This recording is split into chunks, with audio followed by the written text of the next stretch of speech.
Why hello there, Obsidian Madman here. These are the top 10 most destructive robots to compete in modern BattleBots.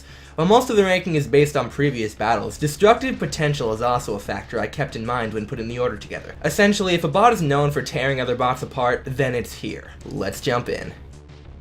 Number 10, Witch Doctor. Witch Doctor is everyone's favorite duo that attracts more bad luck than a one-leaf clover. Shaman's great and all, but it's the main bot that dishes out the hits. It's equipped with a skull-shaped drum spinner and an extra thick blade to defend against spinner attacks. While it wins less than it should, it never goes down without dishing out a hit or two, usually. Number 9, Complete Control. Instead of using kinetic energy to scrap its victims, this bot uses heat. It'll grab and burn whatever falls into its claws as it holds its prey up to the audience. In due time, this bot will claim more victims, but for now there's only one battle where he pulled it off. Still glorious.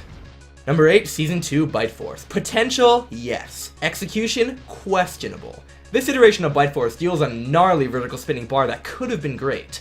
A friend of mine told me that if it ain't broke, then don't fix it. But then we wouldn't have gotten this. Put a plate over that exposed chain and you've got yourself a monster. It wasn't a conventional redesign, but certainly one I look forward to seeing in the future. Number 7, Beta. Ever had a washing machine dropped on you? Apparently John Reed has, and he turned that mode into a robot. Beta is the first hammer bot in modern BattleBots to not suck. Its destructive power comes not only from the point at the end of its hammer, but also the swing radius. Even though John couldn't get many shots in, the shots that do land leave marks. Other hammer bots should take note.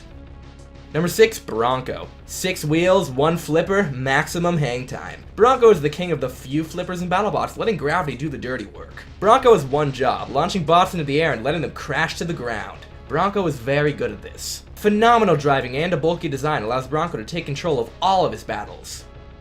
Number 5, Nightmare.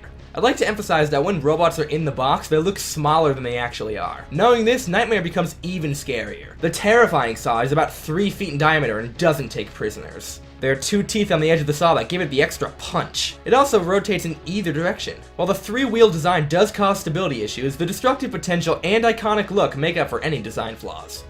Number 4, Ice Wave. Ice Wave is a nasty spinner with gray tips at the end of its blade, making it difficult to see. It's not good at self-riding, but it is good at ripping faces off of other bots. Here's to a Season 3 comeback. Before the top 3 are revealed, here are some honorable mentions. Cobalt. First of all, Cobalt is essentially the same as Robot War's favorite Carbide. Knowing this, it was surprising we only got 2 battles out of it. Cobalt did show tons of potential in both fights, making me look forward to any future battles. Hypershock. It's had some great moments, but not enough destruction or reliability to set it apart. Give a few parts an upgrade and this will be a bot with some serious hits next season. Stinger. It doesn't have a spinner or hammer, but it's very good at turning kinetic energy against its opponents. It's easy to disregard this design, but just ask Warhead how it did. Now that those are taken care of, on to the top cut. Number 3, Minotaur. Finally time to talk about my favorite bot. Minotaur is a dense drum spinner with a 70-pound drum that rotates at 10,000 RPM. All 250 pounds is packed into that tiny space, which allows Minotaur to dish out hits like these. The drum has only 1 tooth, which gives it more opportunities to catch on to something. Hide your children and shield your lights whenever this bot comes into the neighborhood.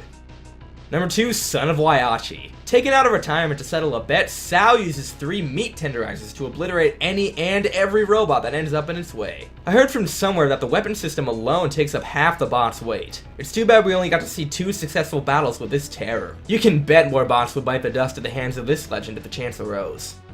Finally, number 1, Tombstone. Who else? As the king of horizontal spinners, Tombstone brandishes a thick metal bar that takes up half the bot's perimeter when spinning. This offers more defense than the show gives credit for, as this makes it harder to make contact with the body or take out the wheels. But all that's really important is how well Tombstone rips its opponents apart. With all of Tombstone's knockouts in modern BattleBots, it easily takes the top spot as the most destructive BattleBot. Tell me down below what my next ranking should be. I've got stuff planned, but your input is what drives these videos. But whatever your thoughts are, I'm Obsidian Madman. Peace out, folks. I look forward to your return.